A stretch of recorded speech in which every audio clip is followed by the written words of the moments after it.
अस्सलाम वालेकुम, आप देख रहे हैं कैपिटल टीवी। मैं हूं आपका मेज़बान अनीब ज़हीर। मेरे साथ कमल चीमा साहिबा मौजूद हैं। आजकल सोशल मीडिया पर बहुत ज़्यादा वायरल हैं और इनके वायरल होने की जो वजह समझी जाती है वो ये समझी जाती है कि शायद इनका दिखने में ये ऐश्वर्या राय जैसी लगती हैं इसलिए वायरल हैं, लेकिन इनकी ज़िंदगी का एक दूसरा पहलू है, एक दूसरा रुख है।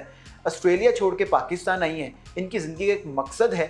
वो मकसद क्या है इनसे जानते हैं और वायरल है। वायरल होने के बाद इनकी ज़िंदगी में क्या तब्दीलियाँ हैं ये भी इनसे जानने की कोशिश करते हैं। अस्सलाम वालेकुम मैडम। वालेकुम। कैसी हैं आप? ठीक हैं? अल्हम्दुलिल्लाह। अच्छा, वायरल तो आप इस वजह से हुई कि जो दिखने में आप ऐश्वर्या राय जैसी लगती हैं, लेकिन आज ऐश्वर्या राय का नाम आपके साथ जोड़ दिया जाए तो आपको बुरा लगता है, क्या वजह है?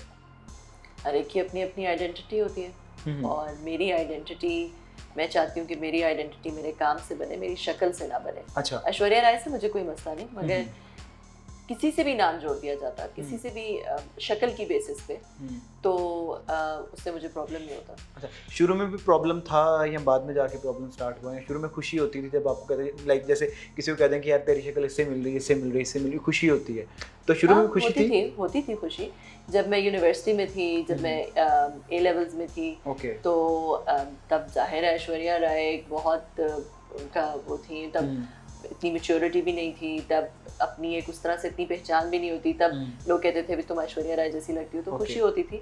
मगर उसके साथ साथ बहुत सारी आपको अनवांटेड किस्म की ट्रोलिंग भी मिलती है। मुझे ये याद है कि मुझे कॉलेज में किसी ने जी कह दिया कि ऐश्वर्या राय से किसी और ने, कोई लड़की और कोई जेलस थी, जो भी था, उसने कहा कि भाई I don't like it when you know कि जब अजीब से लोग ऐश्वर्या राय से कंपेयर होते हैं। अब ना तो मैंने कहा मुझे ऐश्वर्या राय का हो, ना मैंने कहा कि मेरे ऊपर इस तरह के कमेंट्स पास करो। जहाँ पॉजिटिविटी होती है वहाँ ट्रोलिंग भी स्टार्ट हो जाती है। एग्जैक्टली, जहाँ जो है वो इस तरह की बात आती है। ज़ाहिर है ऐश्वर्या राय यूनिक है, उनके बहुत ज़्यादा फैंस हैं। कुछ लोगों को लगता होगा कि मेरी शक्ल उनसे मिलती है, कुछ लोगों को नहीं लगता कि मेरी शक्ल उनसे मिलती है, कुछ लोगों को नहीं अच्छा लगता कि मुझे ऐश्वर्या राय से कंपेयर किया जाए, तो फिर वो लोग जो है वो अजीब बातें करते हैं या बुरे कमेंट्स पास करते हैं। मैंने तो नहीं कहा किसी को भी, तो इसलिए मुझे जो है वो ये काफ़ी अरसे से ये कहा जाता था और किसी वक्त अच्छा लगता था, मगर I am completely past it. अच्छा, मैट्रिक में आपको कहना शुरू हुए लोग, उसके बाद आप यूनिवर्सिटी में चले गई, ओ लेवल्स, ए लेवल्स, सारे मामला हैं,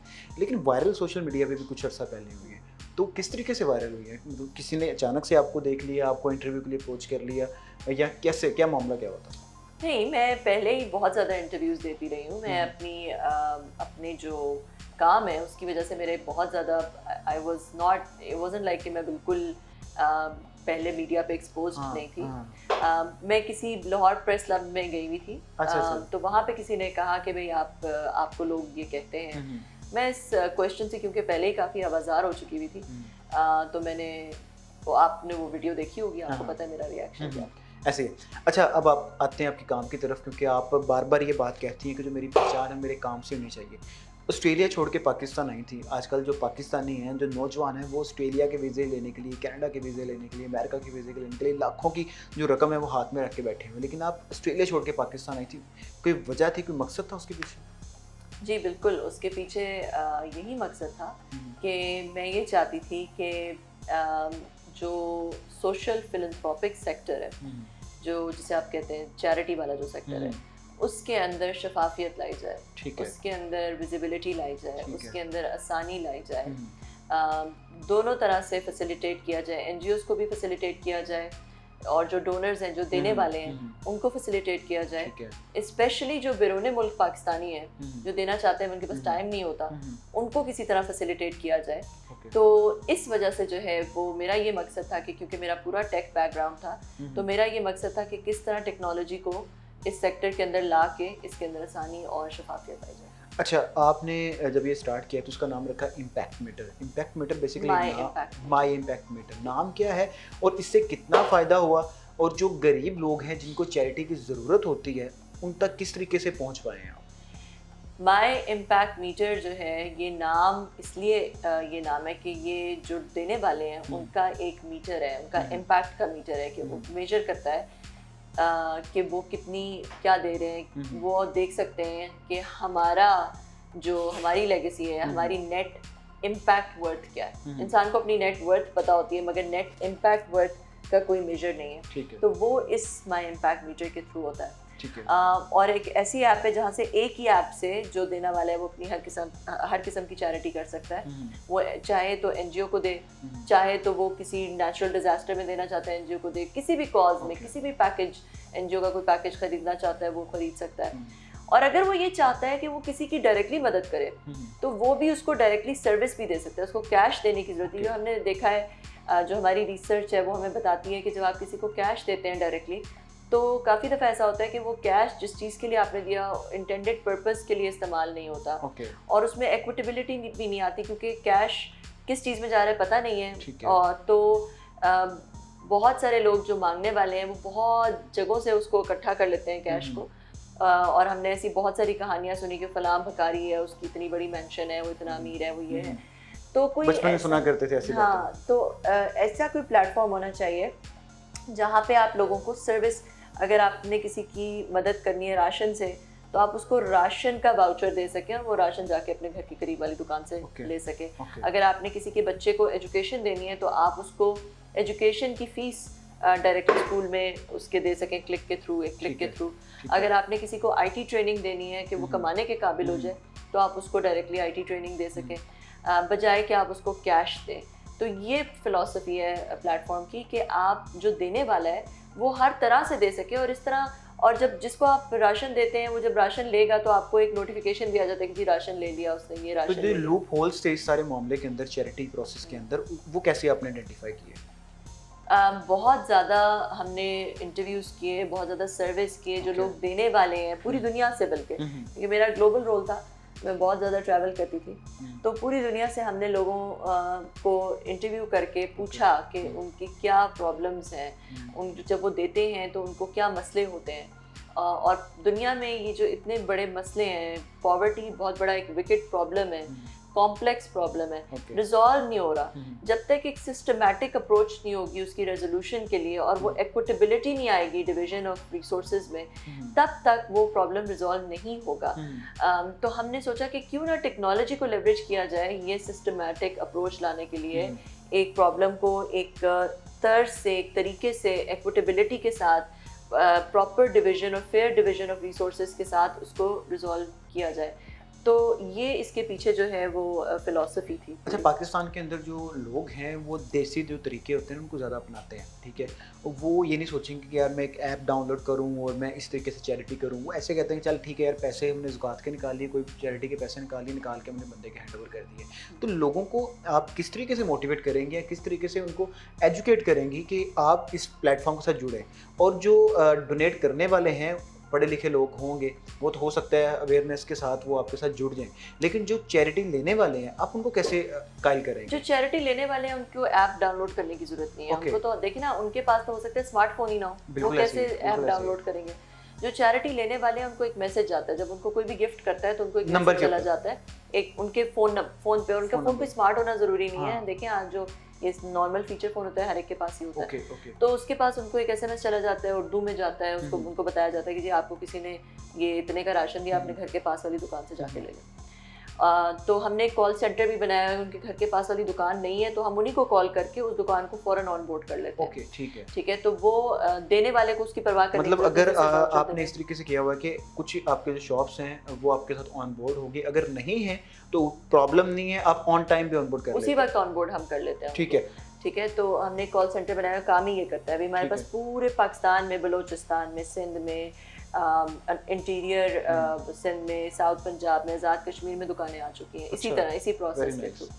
तो जो देने वाले हैं ये आप बिल्कुल सही कह रहे हैं कि देना आसान होता है कि बस आप एक पैसे निकाले इधर दे दी, मगर जैसे जैसे आहिस्ता आहिस्ता लोगों को समझ आएगी कि भाई ये कंजम्पटिव तरीका है देने का, कि आपने दे दी, उससे किसी की गुर्बत नहीं सॉल्व होती, उससे किसी को लॉन्ग टर्म फूड सिक्योरिटी नहीं मिलती, उससे किसी को जो है वो एजुकेशन नहीं मिल रही होती। आहिस्ता आहिस्ता जब लोगों को समझ आएगा, देखिए जब नया नया फेसबुक, इंस्टाग्राम, सारे प्लेटफॉर्म्स आए थे, कौन इस्तेमाल करता था? कोई नहीं करता था।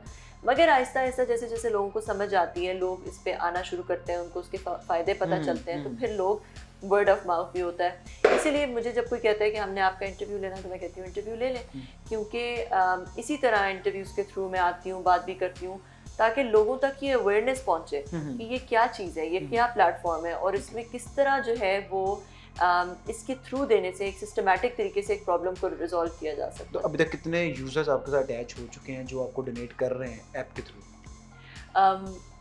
हज़ारों में है, हज़ारों में? लाखों में नहीं है, हज़ारों में है। पाकिस्तान बेस्ड है या ओवरसीज है? नहीं, ज़्यादातर ओवरसीज़ है। ओके 40 डिफरेंट कंट्रीज से डोनेशंस आ रही हैं ओके, वेरी नाइस। और पाकिस्तान में भी बहुत ज़्यादा है। हम चाहते हैं कि ये लाखों में हो, क्योंकि आजकल जितनी गुर्बत है, जितने लोगों को महरूमियाँ हैं, जो मिडिल क्लास का भी बंदा था वो भी आजकल गरीब हो चुका है। इसलिए क्योंकि बिजली और पेट्रोल इतना महंगा हो चुका है कि लोगों की पहुंच से बहुत दूर हो गया है।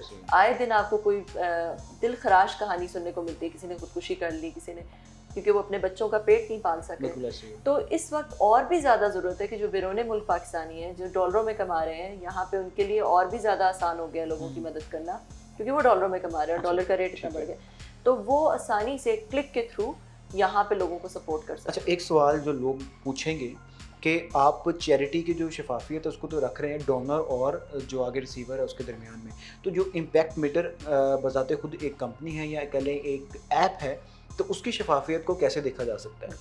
देखिए, हमने आपने अपना भी तो कोई चेक जी, रखा होगा ना कि बिल्कुल। लोगों तक हमारा ट्रस्ट बिल्ड हो सके।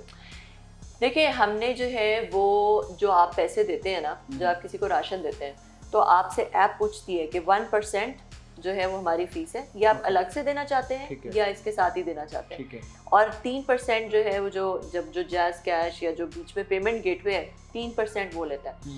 तो वो ऐप आपसे पूछती है, जैसे 6,000 रुपये पे 240 रुपये बनता है, ये 4%, 1% हमें जाता है 3%। जैसे जैज़ कैश, इजी पैसा करते हैं उसी तरह से वो कॉस्ट 1 रुपये से भी नीचे ले जाते हैं, 10 रुपये के ऊपर। ठीक है, तो इस तरह हम उनकी कॉस्ट बहुत कम कर देते हैं। तो हम उन्हें कहते हैं कि भाई आप जो है वो, तो इसीलिए तो एनजीओज इतनी आती हैं हमारे पास। अभी 30-40 एनजीओज हमारे प्लेटफॉर्म में और 120 है जो कि वेटिंग पे। Very nice. अच्छा, लास्ट पे एक सवाल पूछना चाहूँगा। थंबनेल्स अक्सर जगह पे हम देखते हैं, अक्सर यूट्यूब चैनल्स में हम देखते हैं कि कमल चीमा के पास कितने पैसे हैं, कितनी गाड़ी हैं, तो ये क्या प्रोपेगेंडा है? बहुत अमीर हैं आप? कहाँ पे देखे हैं मुझे? मैंने तो कोई ऐसे डिफरेंट थंबनेल्स देखे हैं मैंने। वैसे कितनी गाड़ी है, कितने पैसे हैं? मेरे पास कोई, देखिए मैं जो लिखा होता है कमल चीमा के पास कितनी दौलत है, कितनी गाड़ी है, तो मैंने कहा चले मैं वो वीडियो देखने की बजाय मैं आपसे जान लूँ।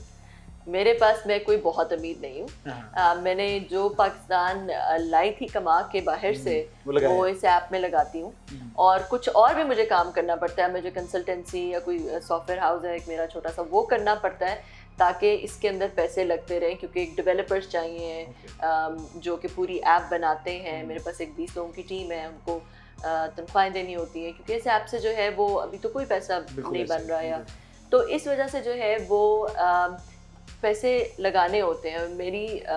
मैंने अपना मतलब मैं कहना नहीं चाहती या मैं कोई वो किसी से मेडल नहीं लेना चाहती, अब मुझे कोई वो नहीं है, अल्लाह अजर देगा, मगर मैंने अपनी ज़िंदगी का मकसद ये बना लिया। तो मुझे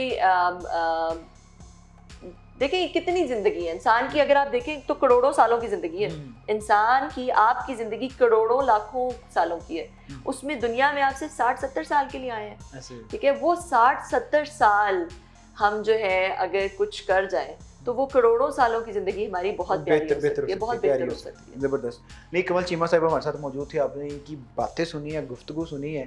आज से पहले तो आपने यही सुना होगा कि कमल चीमा ऐश्वर्या राय से मिलते हैं, लेकिन इनकी ज़िंदगी का जो मकसद है वो आपने आज जाना है, और हमारी दुआ भी आपके साथ है और हमारी उम्मीद भी ये कि जो मकसद आप लेके चलिए उसमें कामयाब हों। देखते हैं कैपिटल टीवी। अल्लाह।